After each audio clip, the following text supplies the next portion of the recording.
Você já sentiu culpa?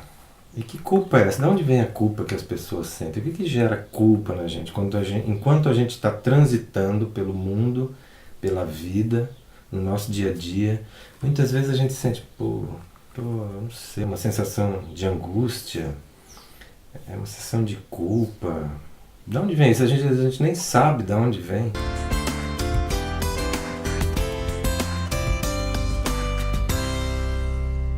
Olha, acho que tem muitos fatores, né? Dependendo da forma como você é criado e o que é ensinado para você como certo e errado, gera uma culpa muito grande, né?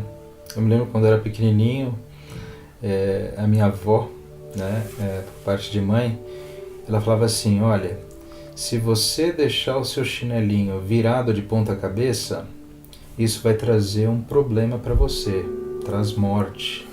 Ou se deixar a porta do armário aberta também trazia consequências.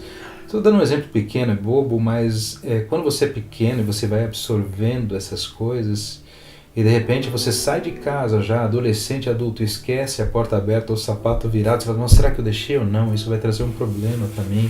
Cara, a gente leva isso para a vida adulta. E leva para a vida adulta. São detalhes pequenos, mas há muitas coisas grandes também que acontecem. Por exemplo, mesmo no mundo religioso, que é o que a gente fala sempre aqui, né? O nosso foco. Às vezes você está numa igreja, e independente de qualquer religião, né? E é ensinado, se você não fizer isso, está errado, Deus castiga, ou você vai ter consequências disso. Se você não fizer dessa maneira, as coisas não vão acontecer de uma maneira legal para você e tal. Então você vai ouvindo tudo isso, né? E em 99% dos casos não é nem bíblico, né? São mais ideias humanas. Só que você vai guardando isso na sua mente, né? E você vai se tornando uma pessoa que cada passo que você acaba dando, você acaba tendo medo, sentindo culpa de alguma coisa que você tenha feito em função de tudo isso, né? É um problema sério isso. As pessoas estão ficando doentes em função dessas coisas, principalmente no mundo religioso. Por isso que tanta depressão, tanta ansiedade. A culpa é algo que a gente tem que tentar lidar com isso, né? E tirar de dentro de nós muitos conceitos errados, né, que são aprendidos durante a vida. Por exemplo, tem determinados segmentos religiosos que falam, se você ouvir uma música do mundo, você não está agradando a Deus e tudo mais. Aí de repente você está andando de carro, toca uma música sem querer, você escuta uma música de um outro carro que é do mundo, você já fala, nossa, eu estou ouvindo aquilo, não é bom e tal, já fecha os vídeos, você já começa a viver de uma maneira tensa, né? E se você permanece ouvindo porque curte, naquele momento você gosta, mas depois em casa, quando você chega, você fala, nossa, eu ouvi aquilo, eu fiz aquilo, eu comi aquilo. E é incrível isso, né? Como vai pesando sobre a nossa vida e trazendo tristeza. E chega uma hora que você fica até triste, fica angustiado e acaba tendo sérios problemas psicológicos, até mentais, em função de coisas que não deveriam gerar isso, né? Mas Jesus cansou de dizer várias vezes que meu fardo é leve. De onde vem essa leveza? Como que Jesus se comportava? Olha, Jesus ele andou na contramão do que o mundo religioso vivia, né? Teoricamente. Na contramão no sentido de que ele fazia o que era certo da maneira dele, e isso era leve, não gerava fardos sobre as pessoas da vida dele. As pessoas olhavam para ele e adoravam, amavam o jeito que ele andava, aqueles que não eram religiosos. Já os religiosos, os fariseus, aquelas pessoas que eram fanáticas, achavam um absurdo o que ele fazia, né? E criticavam. Só que ele não deixava que essa visão desse povo todo viesse sobre ele. Ele lidava bem com isso, mas as pessoas não conseguem lidar com isso. Em algumas ocasiões ele foi, por exemplo, sei lá, jantar com pessoas que eram corruptas, né? Como se fosse hoje, era da Lava Jato de hoje, né? Então, mas ele não me parece que estava preocupado com a imagem dele. Uhum. Ele está preocupado em estar com as pessoas. Porque... Sim. Se você for selecionar hoje as pessoas com quem você convive, né, se elas são corruptas, fazem coisas erradas ou não, você conseguiria sair com alguém? Muito difícil. E mesmo porque a gente nem sabe como as pessoas são por dentro.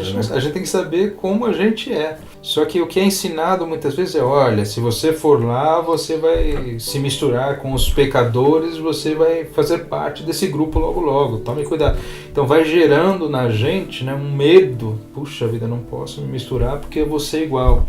Mas olha, eu preciso só corrigir uma coisa, Jair, porque para as pessoas que estão me ouvindo e que de repente pensam dessa maneira, têm filhos e tudo mais, e não querem que os filhos se misturem, eu concordo com elas. A gente tem que alertar, a gente tem que orientar. Esse é o papel dos pais, né, dos amigos verdadeiros, orientar. Olha, ali não é o ideal.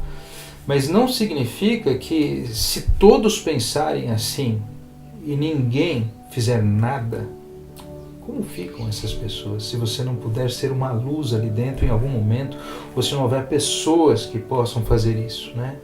Então não é uma regra, porque Jesus ele ia até lá e não fazia as mesmas coisas que eles, mas ia lá e deixava uma mensagem de amor e fazia com que essas pessoas mudassem o rumo da vida delas através do seu testemunho. Imagina você segregar, né? Você ficar separado porque você acha que você tem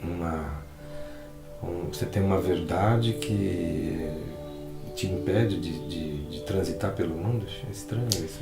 É você se achar tão sábio, tão dono da verdade, a ponto de chegar e falar, deixa eles lá, deixa eu seguir meu caminho aqui, vou me envolver só com quem pensa como eu, não vou nem me misturar com essas pessoas, né?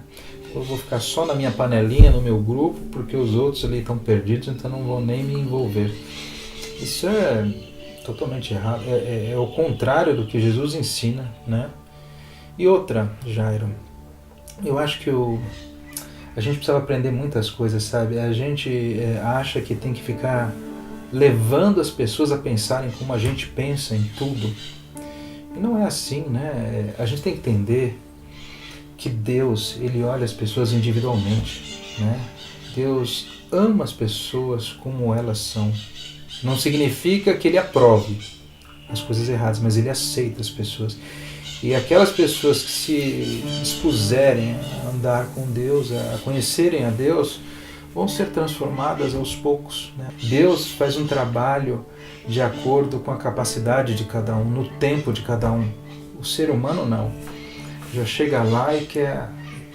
Tem que ser assim, esse é o caminho certo. Começa a fazer isso, isso, aquilo, esse é o caminho assim que Deus aprova, o resto é do mundo, está perdido, se você quer ser salvo, faça isso.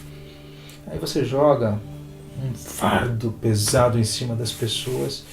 Essas pessoas ou vão ficar doentes, ou vão tentar seguir tudo aquilo e vão ser pessoas totalmente transtornadas, e há outros que se sujeitam e conseguem até viver com isso, infelizes, demonstram uma coisa diante das pessoas, mas no íntimo delas são infelizes e ficam vivendo dessa maneira. Então é muito complicado. O ser humano, acho que erra muito nesse ponto, principalmente o mundo religioso também. E como é maravilhoso não julgar, né? Que maravilha que é não julgar ninguém, né? Não condenar. É claro que é difícil chegar nesse ponto, né? Não é de um dia para o outro. Jesus agia assim, ele era Jesus.